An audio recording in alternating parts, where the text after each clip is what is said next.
I came away today convinced that they are willing to begin to engage in a serious process to determine how and how quickly and through what mechanism can an end be brought to this war. I think it's important to have this meeting because we haven't really had much engagement with the Russians for almost 3 years. Разговор был, я считаю, очень полезный. Мы не просто слушали, но и слышали друг друга. У меня есть основания полагать, что американская сторона стала лучше понимать нашу позицию, которую мы на основе многократных выступлений президента Путина подробно на конкретных примерах изложили в очередной раз.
Today is the first step of a long and difficult journey, but an important one.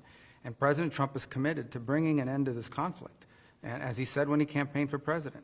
And he wants it to end in a way that's fair. He wants it to end in a way that's sustainable and enduring, not that leads to another conflict in 2 to 3 years.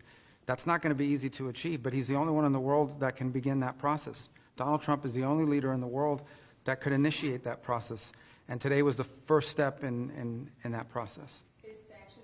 I came away today convinced that they are willing to begin to engage in a serious process to determine how and how quickly and through what mechanism can an end be brought to this war.